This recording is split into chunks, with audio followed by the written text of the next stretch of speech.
Hey Waffle Gang, I do hope you're well. My name is Mark and today we're checking out some more Reddit stories. And if you do love a Reddit story, why not consider hitting that like, subscribe, maybe that notification bell too.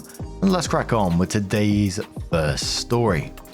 Much love, guys. Now, today's first story comes from the Am I the Arsehole subreddit from znxncb and says, Am I the arsehole for telling my fiance I don't want my Temu engagement ring?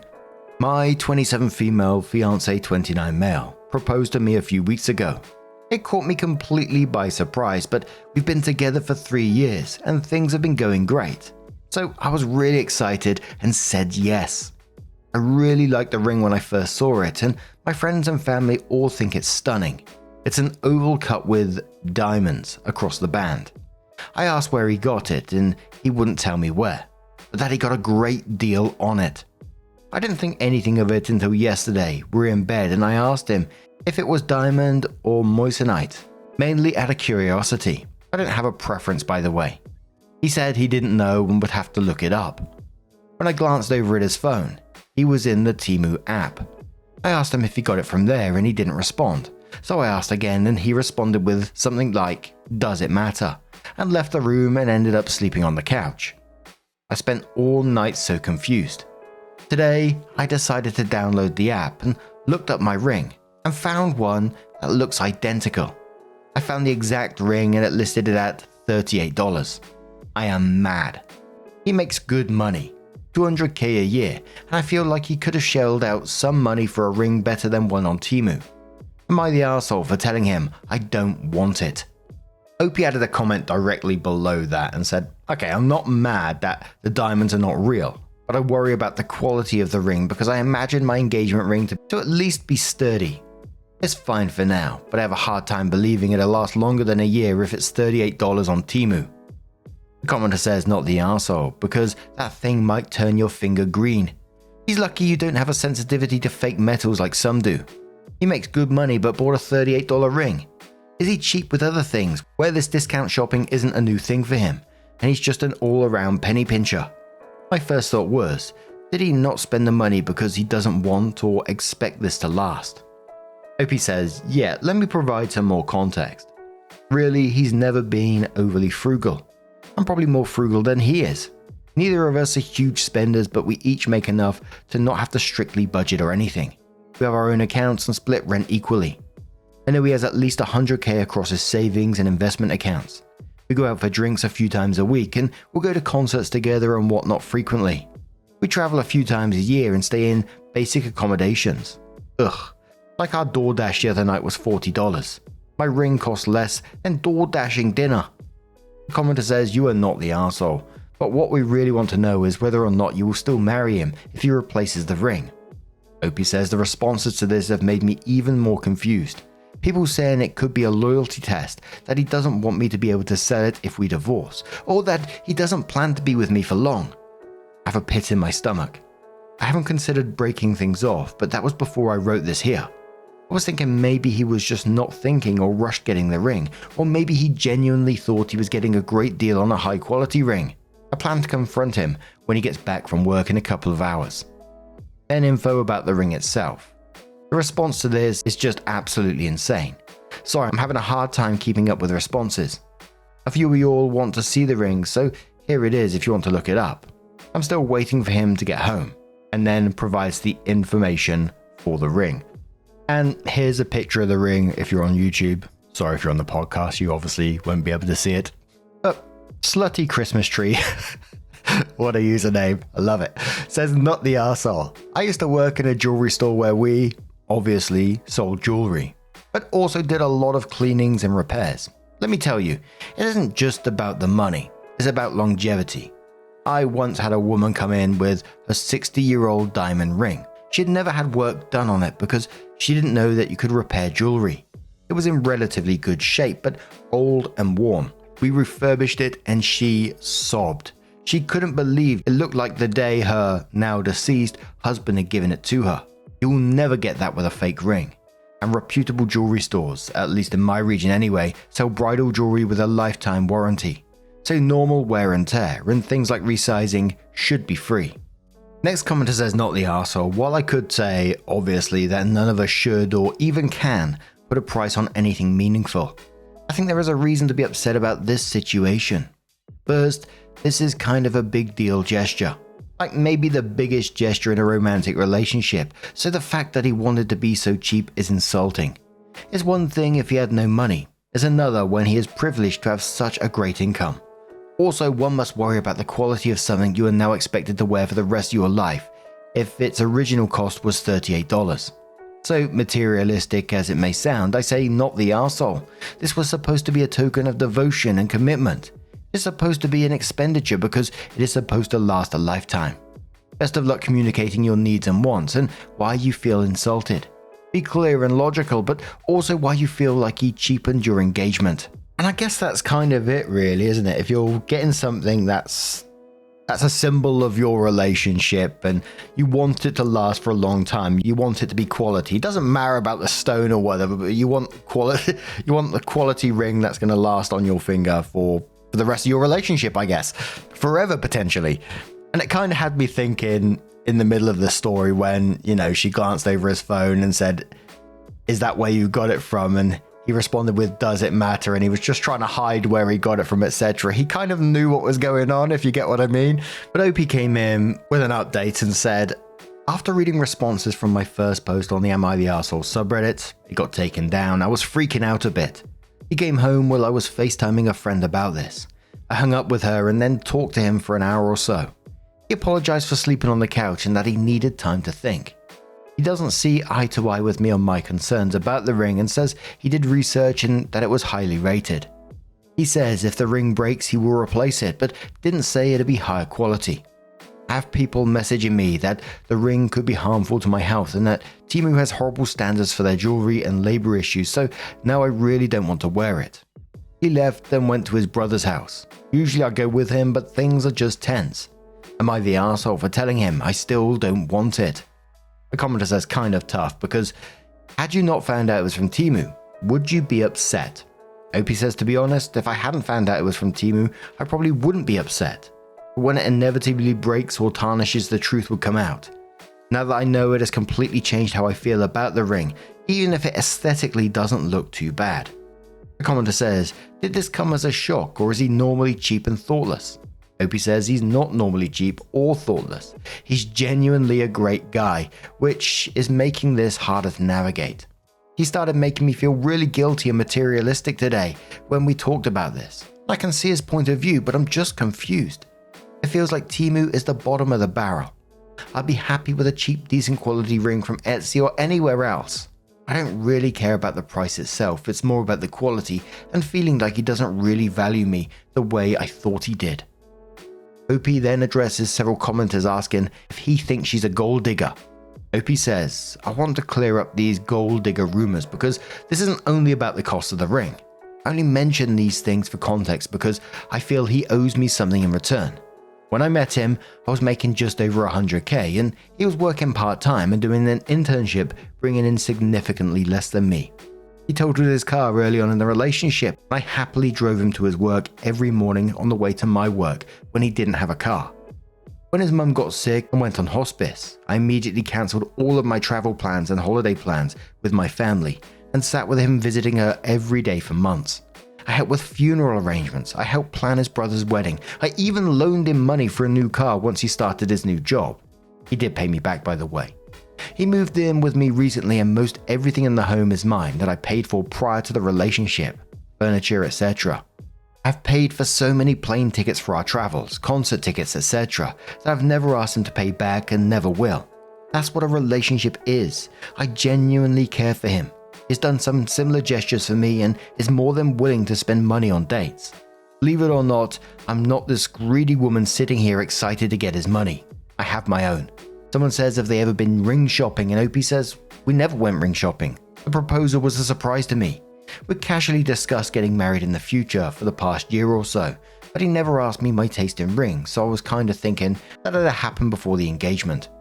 I actually like the style of the ring, but now that I know it's from Temu, I can't look at it the same way. OP comes in with another mini update and says, I'm literally just sitting here refreshing your comments trying to figure out what to do next. He texts me to let me know he plans to staying at his brother's for the weekend and is taking Friday off. It's not crazy abnormal since he's been watching football over there, but I feel like he's avoiding me now. I'm trying not to be pushy about the situation and I'll give him some space, but now I'm just in my head about all of it and regretting my initial reaction. It's just a dumb ring, and maybe I've read into it too much. The only other time we've had an argument like this, it was resolved within a couple of hours, so I'm not used to this behavior from him. And the next day, Opie says he came home this morning while I was in a work from home meeting. These comments made my head spin all night. I got like 3 hours sleep, so I admit I may be in the wrong for bringing up his finances, but I did. Regarding the gold digger rumors. When we met, I was making more than him and often paying for his things. His high-paying job is a recent development. I have my own money and don't need his. I asked him what was going on, if there was anything he needed to tell me, if he was testing me by doing this. Well, that really set him off. What kind of person do you think I am? You think I'm a cheapskate, a liar? You obviously think really poorly of me. But still, he never gave me a reason. So I asked why again he was deflecting every question to victimize himself, and to avoid my questions, he tried to leave again. So I tried de-escalating and told him I see where he's coming from, but I need to know if he still loves me. He was immediately apologetic and still wants to get married. He said I can just pick my ring out and buy it with my own money. He said he's sick of talking about this and it's water under the bridge now. He's acting like his normal self again since this convo. I hear him out there skipping around and humming to himself all happily, and it's actually pissing me off. Maybe I'm being dramatic, but I don't think I can handle a marriage with someone like this. And look, for me, the bailing out every time you have an argument is a huge red flag in itself. Like, you're just conflict avoidant. And in all honesty, I got alarm bells going off in my head that something else is going to go on here, because it just feels like the turning around to you and saying that you can just pick out your own ring and buy it with your own money, and then just saying like it's water under the bridge and then carrying on as normal. Red flags all over the place for me. There's something going on in the background here for me. But what do you guys make of this situation? Let us know your thoughts down in the comments below, and let's move on to another story.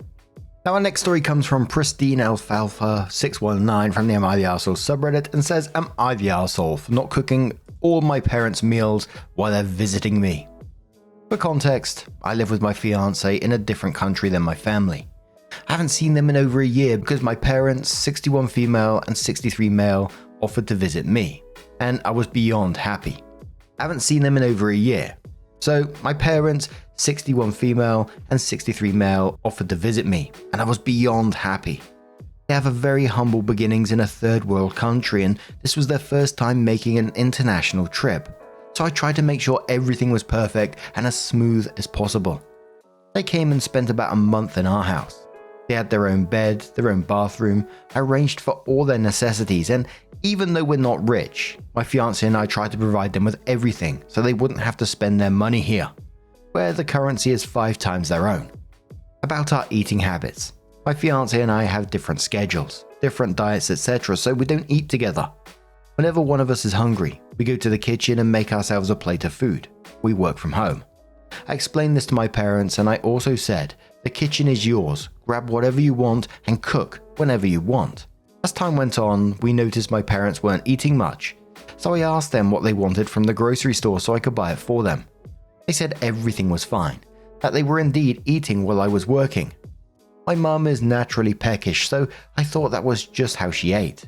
I haven't lived with my parents in over 10 years, so I wouldn't know for sure. In any case, my fiance brought my dad to the grocery store with him and told my dad, grab whatever you want, and he only grabbed a few items. Anyway, this went on for pretty much the whole month, and every time I asked, they said it was all fine. At some point, I started taking them out for dinner every day after work, which quite literally broke the bank, but at least I could see them eating. They left a few days ago saying they loved their stay and that they had a blast. So to my surprise, my sister, 40 female, called me today ripping me a new arsehole, saying that my parents told her that they had no food to eat, that there was no food in the fridge and they couldn't eat because it belonged to us, and that they had to keep making trips to the convenience store to buy food for themselves, and that they spent a lot of money. I couldn't believe my ears. I'm feeling totally blindsided by this. I thought they knew how to cook their own food, and if there was something missing that they would have told me to buy. I took their word for it when they said everything was fine and that they were eating. My sister says I should have been more attentive to their needs and that I acted like I didn't give a fuck. So now I'm feeling bad, thinking my parents were miserable and starving the whole time, while I thought they were fine. I don't want to bring this up to my fiance. He'll be devastated. He was genuinely trying the best he could to make my parents happy. Am I the arsehole? What more could I have done? My head is spinning right now. So sorry for the long text. A commenter says to the OP, did you see them go to the grocery store? OP says, thanks for reading this. Yes, the thing is my dad smokes, so I just thought he wanted to buy cigarettes. There's also a park nearby that my mum claims she liked to go to for walks, so I just assumed that's what they were doing. A commenter says, I think you need to talk to them ASAP, saying exactly what your sister said and ask why. Tell them you asked them many times. OP says I tried, but nobody answered my calls. So yeah, feels like a very shitty place to be right now. A commenter says, info. So you all never had a cooked meal together at home in a month? OP says yes, we did have cooked meals together a few times, mostly on weekends when I had to make something more elaborate. The biggest issue was during workdays, when there wasn't much time for me to cook, especially lunch. Someone says info. This popped in my head because you say your parents are from another country. Is the food in your home drastically different? Is cookware different? The pots, pans, the oven, whatever. OP says no, not at all. It's pretty similar and they did know how to use my range, microwave, and I even taught them how to use the air fryer. Commenter says, did you ask them if they were eating? OP says I did ask. They would guarantee me that they ate XYZ, sandwich, eggs, pasta, and then they said they cleaned the kitchen before I could see it. OP explains relationships dynamics to someone who was downvoted and says, I don't believe we're from the same culture, as the commenter, based on some of your replies. If they weren't on the same page as me, then it's not cultural. Where I'm from, family is family and you can be yourself. There's no such thing as etiquette amongst parents and children. I mentioned I felt blindsided by my sister's call because I did feel everything was fine and they reassured me it was, so no. I don't know why they preferred junk food over the groceries in the fridge and pantry. And OP said the comment from Ms. Shea was the most helpful comment, which said, my in-laws are like this. When they come to visit, they are so out of sorts that even though we take them to the store and everything is the same, cooking in our kitchen is complicated and they can't do it. They get sick from the air here. They are hungry but don't want to be a bother or mess with anything. The water is different. I got a family member like that and upsets their stomach, etc, etc, etc. My husband would beat himself up, then would bend over backwards, and now they are just at a breaking point because there are cultural barriers and age-related barriers we can't seem to get through that have only increased with age. His sisters will call us when they are here and tell us the same things. We can take them to the store to get the exact coffee they drink at home, and they will say no, they like ours. Then calls his sister and say they're getting sick because of our coffee. This may be a challenge because they are so uncomfortable outside their norm, whether it is out of the country, out of their home, or their environment, that they lose the capacity to be self-sufficient. You could try and talk with them, but keep in mind that they may have some barriers and walls built that they need to realize or can't realize, especially if they are older and have not left their comfort zone most of their life. OP responds that saying, oh my god, thank you so much for this insight. I think you're absolutely correct. My dad has the terrible habit of complaining about everything. We took them to see literally one of the 7 wonders of the world, paid for a huge Airbnb, and his first comment was, oh, the clock on the wall is broken. Ugh. I feel like there's nothing that I could do that would be enough. He'll always have something bad to say. Yeah, your comment helped me make sense of the situation, so thanks again. And as I said, I got a family member who often complains about the water down south. The water is different. Admittedly, the water is different down south compared to up north. There's much harder water down here. Tastes different. But also, like, when they turn up, like, we get, like, a takeaway together or whatever, and it's never good enough, etc. It's never the same as where they're from. It's always like, oh, it's just draining. But OP does update their post and says, thank you so much for all the replies. I appreciate all insights. It was kind of funny to see how invested some of you got over my family drama, so that made me feel less down. Anyway, so I got hold of my mum, who is the most level-headed family member, and asked her what they said, saying my sister had such a strong reaction. Some of you were correct. My sister did blow this out of proportion, but also my parents, particularly my dad, have a strong feeling of inadequacy, which I knew of but never thought I would become the focus of it. Essentially, she said my dad felt like he didn't deserve any of the things we were doing for them, hence why he chose junk food over the quality food we provided. My dad had some self-hatred that was present my whole life. He's very overweight, he smokes, and also a functional alcoholic. Me and my partner are fitness-orientated people, so we paid for a monthly gym subscription for both of them so we could all go together. They both said they wanted it, but my dad went a few times only. I did notice he was smoking a lot more than I remember, and he was also buying beers every week. But I guess it was his way of coping with whatever feelings that were triggered by his first international trip. Apparently, he never thought he would go anywhere. My sister heard all of this and thought that I did something that made my dad feel this way, that I mistreated him or that I somehow caused this. I don't know. None of this is true. I was super happy to have my parents here, and I'm not ashamed of them whatsoever. I was proud to introduce my family to my American friends, and everyone went above and beyond to make them feel welcomed. I did everything I could possibly think of. I'm not rich, but I'm prudent with my money, so I do have a comfortable life. This doesn't mean I can stop working tomorrow. I'm not a millionaire. But the issue is not with me, it's with how my parents feel inside. It's almost like I'm being punished for leaving poverty behind, and somehow they chose to distance themselves, like I'm an outsider. So it wasn't about the food. It was about my dad and his extreme inferiority complex. That stopped him from enjoying his time and connecting with me, my partner in my house, and my new reality. My mum did apologize on behalf of my sister, said she planned on talking to me and regretted that she didn't, because of how my sister brought the issue to me. I don't know how to digest all of this, but yeah, I guess I have some therapy sessions ahead of me. Anyway, thanks for reading. I just love the top comment on this one from Captain Delicious Pants, who says, "The sister needs to start a business and mind it. There's no money in drama like this." And OP was pretty much in between a rock and a hard place through this whole story, asking them did they want anything, taking them to the shops, and they kept saying no, they're eating, they're cleaning, they're doing everything, and then complaining when they get back home. I mean, he was really just thrown under the bus, and then sister starts to stir up some drama with it as well. Holy moly, it just sounds like an exhausting situation. I'm glad that you did get through it in the end and you got the truth out of what was going on.